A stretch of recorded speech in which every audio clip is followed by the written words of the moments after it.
The noise in the cafeteria faded when Harper walked by. Everyone knew. She liked to pick someone new every week. Today, her eyes landed on her, the quiet one.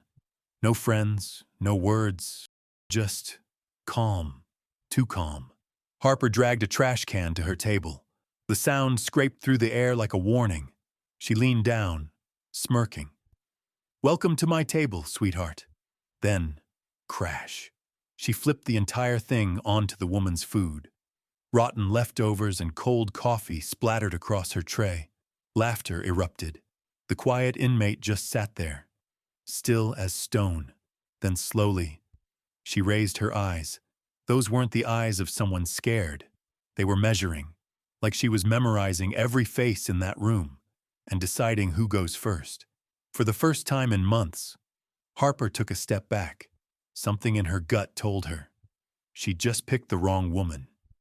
And in less than 24 hours, everyone in that cafeteria would learn why. Stay with me until the end, because what this quiet inmate does next will make you question who the real monster is. Before we begin, don't forget to like this video, hit subscribe, and comment where you're watching from. Now let's get started.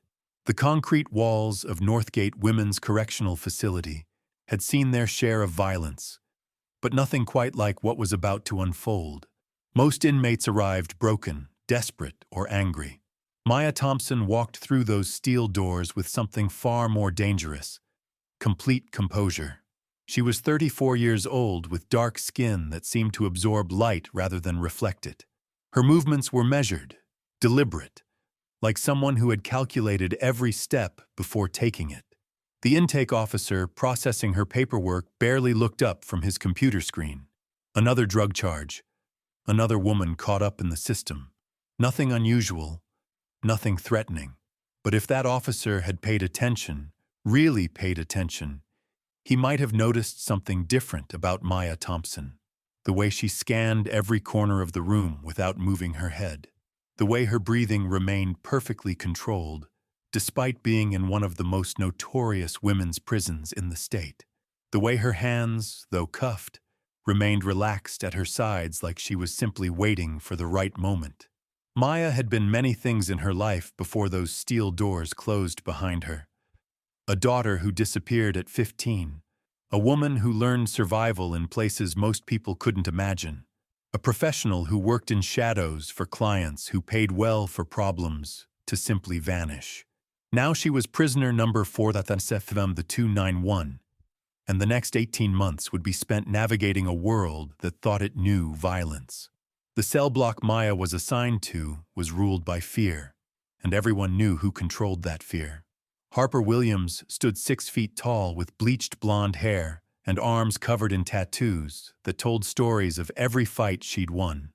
She had been inside for 4 years on assault charges, but her real crime was the systematic terrorizing of anyone she deemed weak.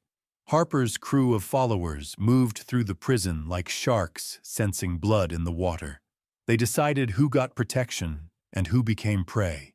They determined which inmates ate in peace and which ones went hungry.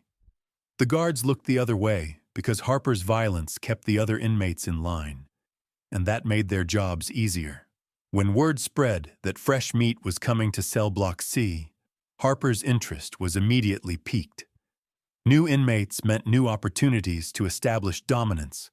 Fresh faces meant fresh targets to remind everyone exactly who ran things behind these walls. The first time Harper laid eyes on Maya, she couldn't have been more pleased with what she saw. A quiet black woman who kept her head down and her mouth shut. Someone who moved through the corridors like she was trying to disappear into the concrete itself. This wasn't just easy prey. This was a gift wrapped in orange fabric. Maya's first week was exactly what she intended it to be. She spoke only when spoken to, kept her belongings organized with military precision, and observed everything without appearing to watch anything at all. She learned the guard rotation schedules, the blind spots in the camera coverage, and most importantly, she learned Harper's patterns. Her cellmate was a nervous woman named Lisa, who had been counting down the days until her release for 6 months. Lisa whispered constantly about the dangers of the place, about which inmates to avoid, about how to stay invisible until your time was up. "You seem different from the others who come through here," Lisa said one night after lights out. "Most new girls, they're either terrified or trying to act tough right away. You just seem like you're waiting for something." Maya stared at the ceiling where shadows from the corridor lights created geometric patterns on the concrete. "Patience is a skill most people never learn," she said softly. "But it's often the difference between living and dying." Lisa didn't understand what that meant, but something in Maya's voice made her feel both safer and more worried than she had felt in months. The prison cafeteria was where hierarchies were established and maintained. Harper held court at the center table, surrounded by her loyal followers who fed off her energy like parasites. Every meal was an opportunity to remind the population who was in charge, who deserved respect, and who deserved to be crushed. Maya entered the cafeteria each morning carrying herself with the same quiet dignity she maintained everywhere else. She collected her tray without complaint, accepted whatever slop was being served that day, and found an empty table where she could eat in peace while cataloging every conversation, every interaction, every power dynamic playing out around her. The food was exactly what she expected from an underfunded correctional facility. Watery eggs that had been sitting under heat lamps for hours, toast that crumbled at the touch, coffee that looked like it had been brewing since the previous day. She ate without complaint because she had eaten far worse in far more dangerous places. For 2 weeks, this routine continued without incident. Maya blended into the background noise of prison life, just another inmate serving her time and staying out of trouble. But Harper was growing restless. The new fish was too quiet, too calm, too comfortable. That kind of composure was dangerous because it suggested the person possessed it had nothing to fear. In Harper's experience, people who had nothing to fear usually had very good reasons for their confidence, and that made them either valuable allies or threats that needed to be eliminated before they could establish themselves. The morning Harper decided to make her move, the atmosphere in the cafeteria felt different. Conversations were more subdued. Inmates glanced around nervously like animals sensing a predator nearby. Even the guards seemed more alert than usual, though none of them could have explained why. Maya sensed the change the moment she entered the room. Years of training had taught her to read environments, to feel the subtle shifts in energy that preceded violence. She collected her breakfast tray and began looking for a place to sit, already calculating exit routes and potential weapons within arm's reach. That's when Harper stood up from her usual table, her massive frame casting a shadow across half the cafeteria. Her crew flanked her immediately, grinning with anticipation as they prepared to witness another demonstration of their leader's power. The room began to quiet as inmates realized something was about to happen. Maya found an empty table near the center of the room and sat down calmly. She had no intention of hiding in a corner or seeking protection near the guards. If confrontation was inevitable, she preferred to meet it on neutral ground where she had room to maneuver. Harper approached with deliberate slowness, savoring the attention her movement was generating throughout the cafeteria. Every eye was on her. Every conversation had stopped. Every inmate was waiting to see what would happen next. This was her stage, her moment to remind everyone why she was feared. Maya looked down at the mess covering her tray, then back up at Harper with an expression that never changed. The silence stretched like a wire pulled too tight. Other inmates held their breath, waiting for tears, for pleading, for the usual breakdown that followed one of Harper's displays. Instead, Maya reached into the pile of garbage and pulled out a piece of moldy bread. She examined it carefully, as if studying something fascinating. Then she set it aside and began methodically separating the trash from what remained of her actual food. Harper's smirk faltered. This wasn't the reaction she was used to. "Did you hear me, sweetheart? I said welcome to my table." "I heard you," Maya replied without looking up. Her voice was steady, almost conversational. "Thank you for the introduction." The response caught Harper completely off guard. Most inmates either cowered or tried to fight back immediately. This woman was doing neither. She was just sitting there, cleaning garbage off her breakfast, like it was the most normal thing in the world. "You think this is funny?" Harper's voice rose, drawing even more attention from across the cafeteria. "You think you can just ignore me?"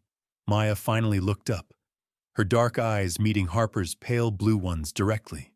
"I think you're trying very hard to get a reaction from me. I'm just wondering why." The honesty in her voice was unsettling.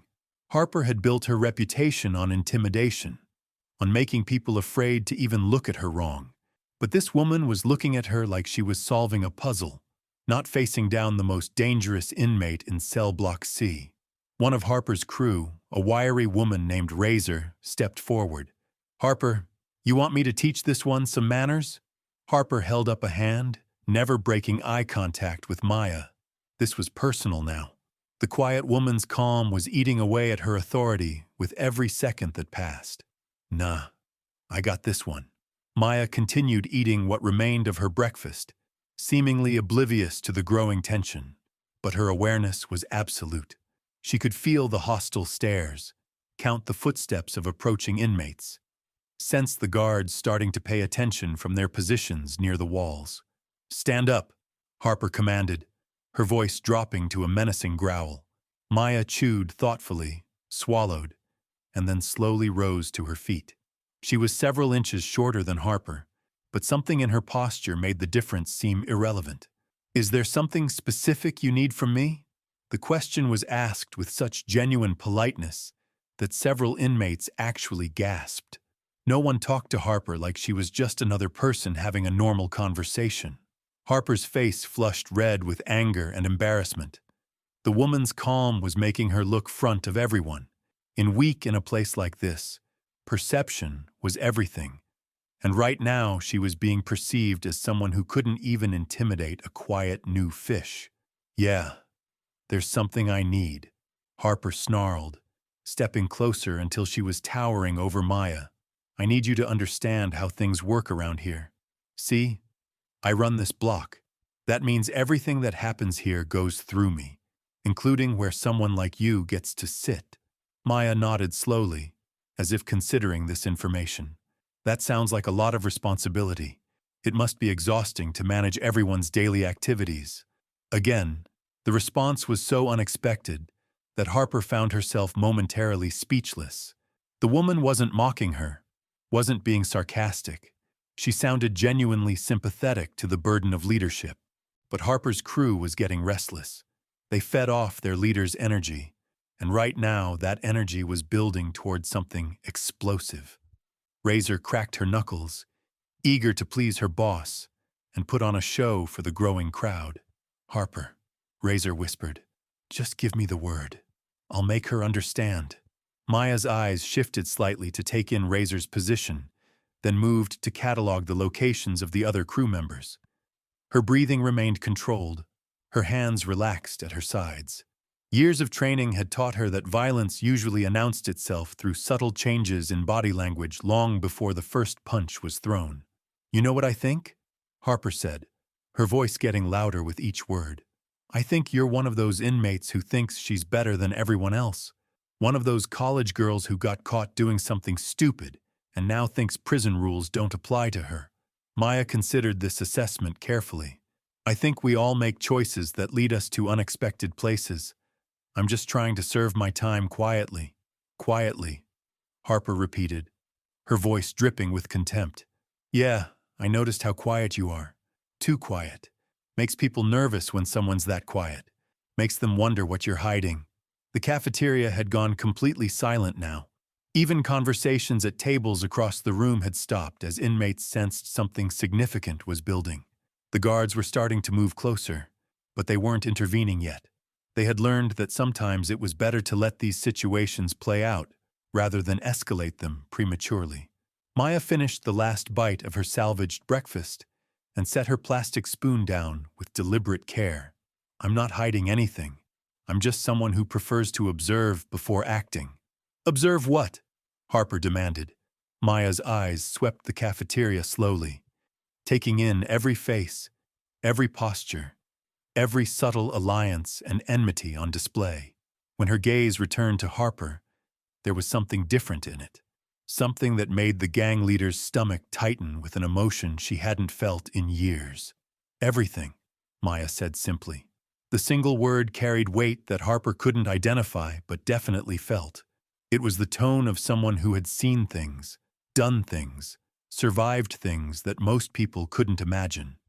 It was the voice of someone who had learned that the most dangerous predators were often the ones who remained perfectly still until the moment came to strike. Harper's instincts, honed by years of prison violence, were screaming warnings she couldn't quite interpret. But she was the queen of Cell Block C. Queens don't back down from challenges, especially not from some quiet woman who acted like she was above it all. "You know what happens to inmates who think they're smarter than everyone else?" Harper asked, leaning down from Maya's. Until her face was inches, Maya met her gaze without flinching. "I imagine they usually underestimate the people around them." The response was delivered with such calm certainty that Harper felt a chill, just unafraid, run down her spine. This woman wasn't. She was confident in a way that suggested she had very good reasons to be. But there was no backing down now. Not with every eye in the cafeteria watching, not with her reputation on the line, not with her crew expecting her to handle this quiet threat decisively. Harper drew back her fist, putting every ounce of her considerable weight behind a punch designed to end the conversation permanently. It was the kind of blow that had established her dominance over dozens of inmates, the kind that sent a clear message about what happened to anyone who dared challenge her authority. Maya saw the attack coming from the moment Harper's shoulder tensed. 15 years of training in techniques most people had never heard of had given her an understanding of violence that went far beyond street fighting or prison brawling. The punch was powerful but clumsy, thrown with emotion instead of skill. What happened next would be whispered about in every cell block for months to come. Time seemed to slow as Maya's body moved with fluid precision that defied explanation. Her left hand came up in a gentle arc, redirecting Harper's massive fist just enough to send it harmlessly past her head. At the same moment, her right palm struck forward with surgical accuracy, connecting with a pressure point just below Harper's ribcage. The technique was called silent thunder. Applied correctly, it could disrupt breathing and drop someone twice Maya's size without causing permanent damage. Applied with full force, it could stop a heart completely. Maya held back. Harper's eyes went wide as the air exploded from her lungs. Her massive frame folded in on itself as she dropped to her knees, gasping like a fish pulled from water. The cafeteria fell into absolute silence. Even the guards froze, unable to process what they had just witnessed. Razor and the rest of Harper's crew stood paralyzed, watching their invincible leader writhing on the concrete floor. The woman who had ruled through fear and brutality for 4 years was on her knees in front of an inmate who looked like she should be teaching Sunday school somewhere. Maya looked down at Harper with something that might have been pity. "I asked you to let me eat in peace," she said, her voice still calm and controlled. Violence was never necessary. The aftermath was swift and decisive. Guards rushed in with restraints and medical attention, but the damage to Harper's reputation was already complete.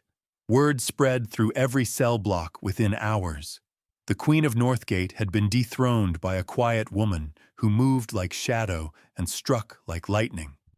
Maya was placed in solitary confinement as standard procedure, but even the guards treated her differently now. They had seen inmates fight before, witnessed brutal beatdowns and desperate struggles, but they had never seen anything like what happened in that cafeteria. That wasn't fighting. That was something else entirely. The solitary cell was 8 feet by 10 feet of concrete and steel. Most inmates emerged from isolation broken, their minds shattered by the crushing loneliness. Maya used the time to meditate, to center herself for what she knew would come next. Harper's humiliation couldn't be allowed to stand. In a place like this, respect was currency, and Maya had just bankrupted the most powerful woman in the prison. When Maya emerged from solitary 3 days later, the atmosphere had shifted completely. Conversations stopped when she passed. Inmates who had never spoken to her before nodded with cautious respect. Others watched from a distance, trying to understand how someone so unremarkable could possess such devastating capability. Lisa was waiting in their cell, her face a mixture of relief and terror. "They're saying you killed Harper with one hit. Is that true? They're saying you're some kind of secret government agent or something." Maya sat on her narrow bunk and began folding her few belongings with the same precise movements she brought to everything. "People say many things in places like this. Most of it isn't worth repeating. But what you did to Harper, that wasn't normal. Nobody moves like that. Nobody hits like that." Maya paused in her folding, her eyes distant with memories of a different life. Training sessions that lasted until dawn. Missions that required her to become someone else entirely. A world where her skills were used to eliminate problems that governments couldn't solve through conventional means. "I was trained to protect people who couldn't protect themselves," she said finally. "Sometimes that training becomes useful in unexpected ways." Lisa stared at her cellmate with new understanding.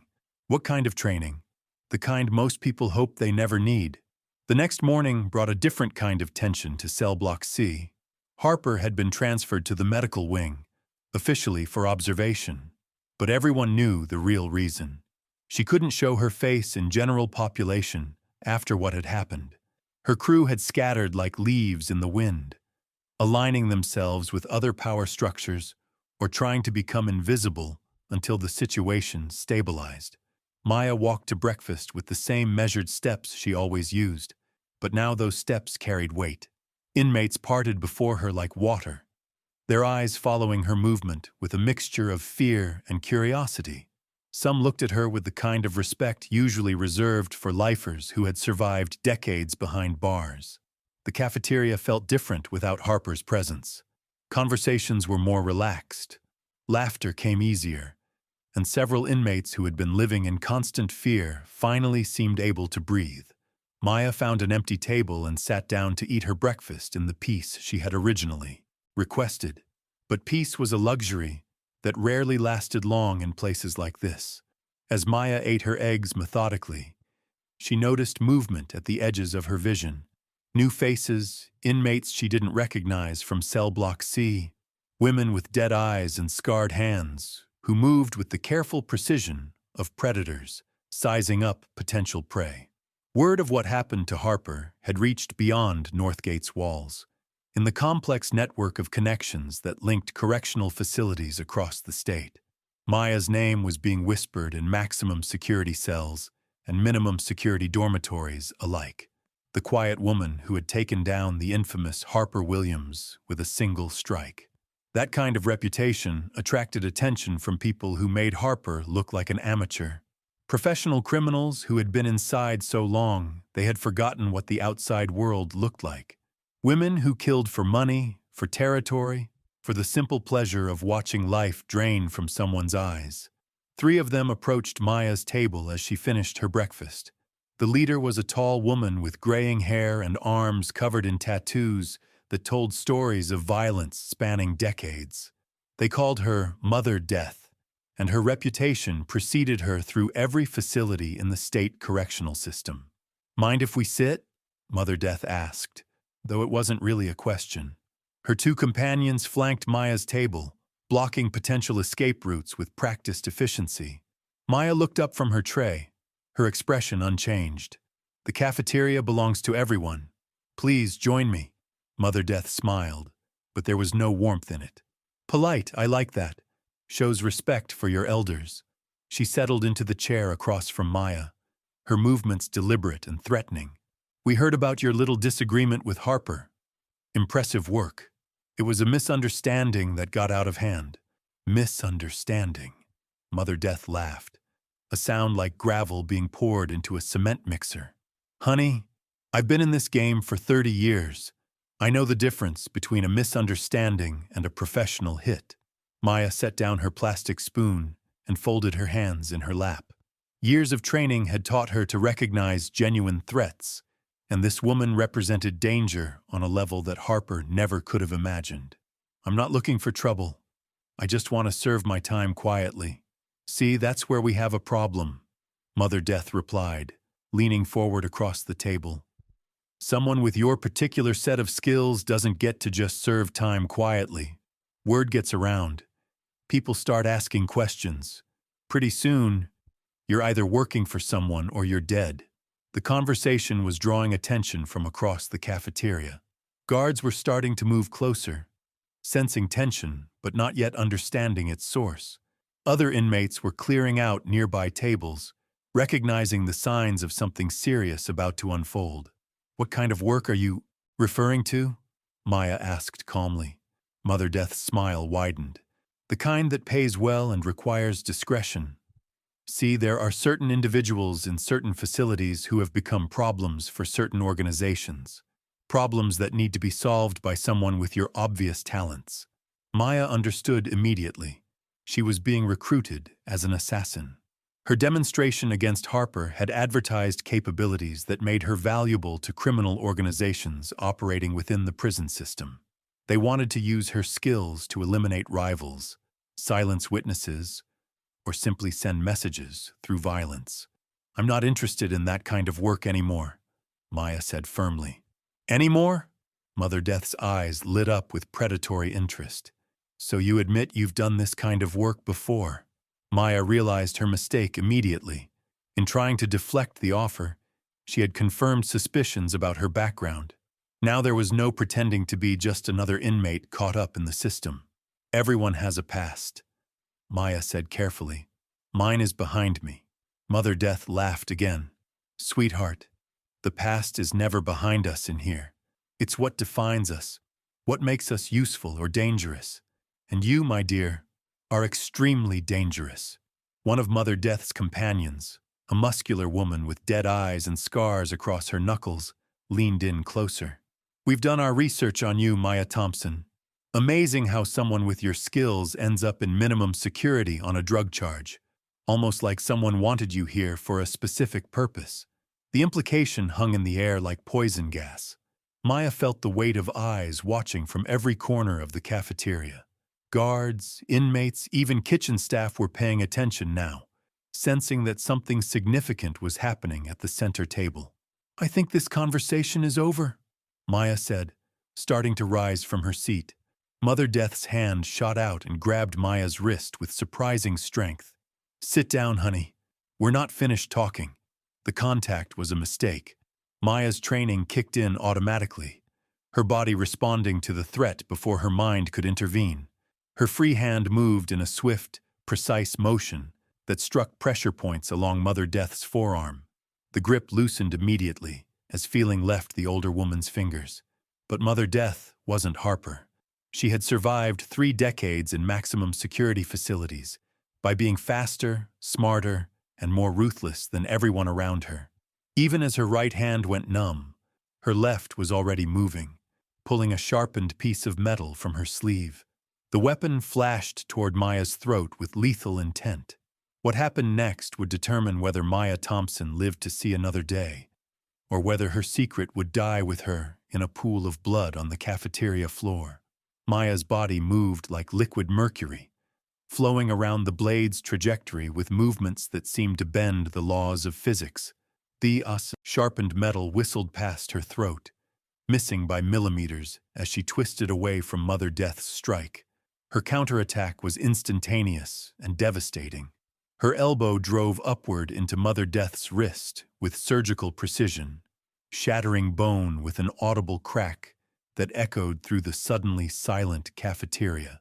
The makeshift weapon clattered across the concrete floor as Mother Death screamed in pain and rage. But Maya wasn't finished. Her left hand struck 3 pressure points along Mother Death's neck in rapid succession, a technique she had learned from masters who understood the human body as a collection of vulnerabilities waiting to be exploited. Mother Death's eyes rolled back as her nervous system shut down, and she collapsed face first onto the table. The entire exchange lasted less than 3 seconds. 3 seconds that transformed Maya from a quiet inmate trying to serve her time into something far more dangerous in the eyes of everyone watching.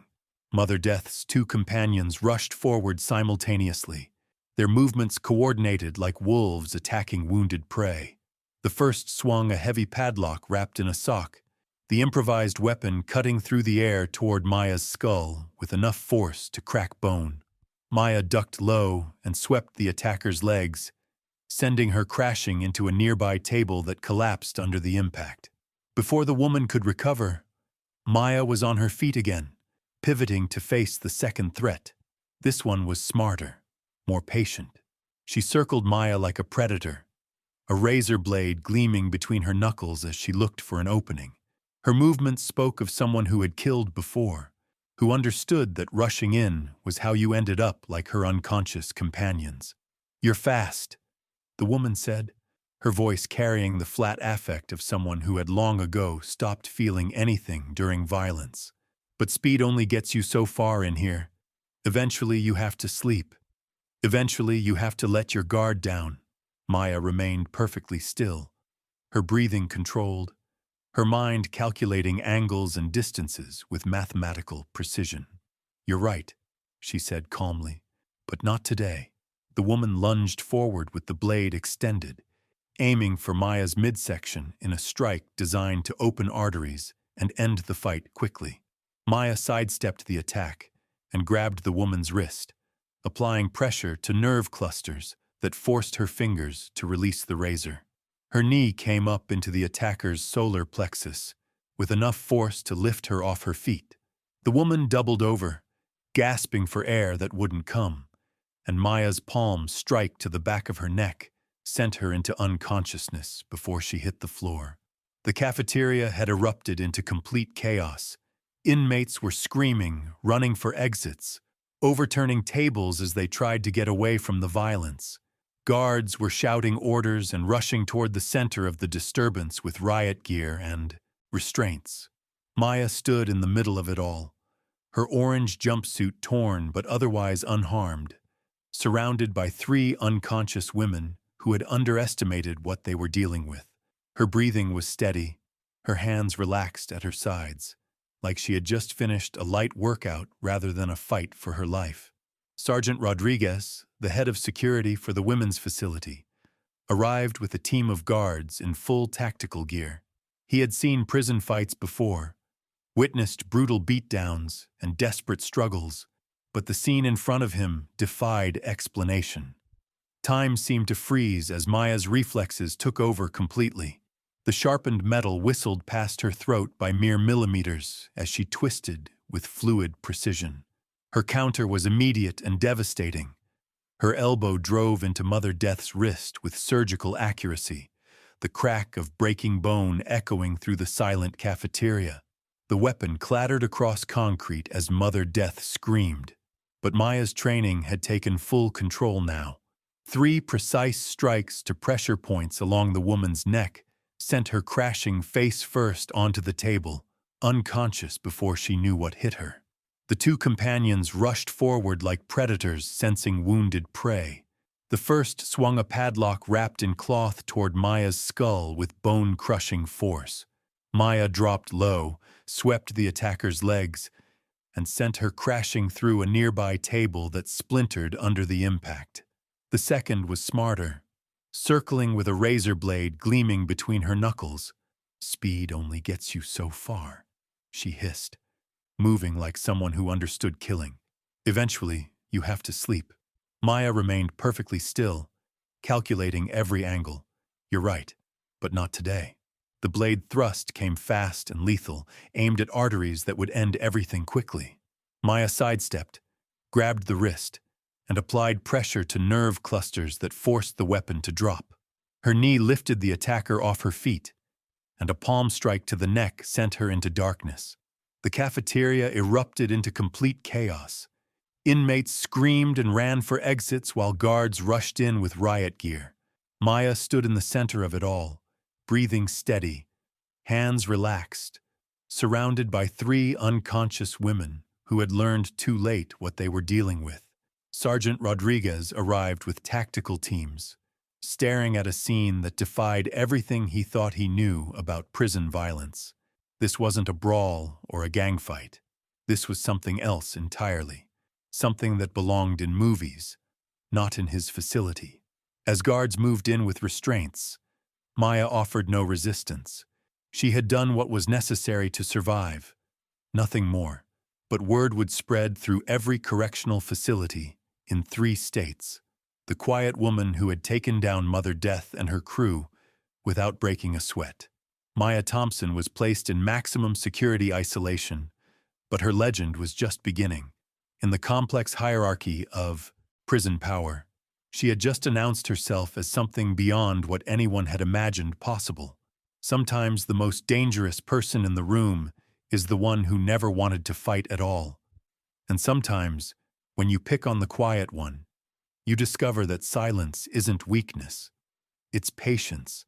And when that patience runs out, you learn why some people choose to stay quiet in the first place. Maya served the remainder of her sentence without another incident, not because she couldn't handle whatever came next, but because after that day in the cafeteria, nobody was foolish enough to test her again.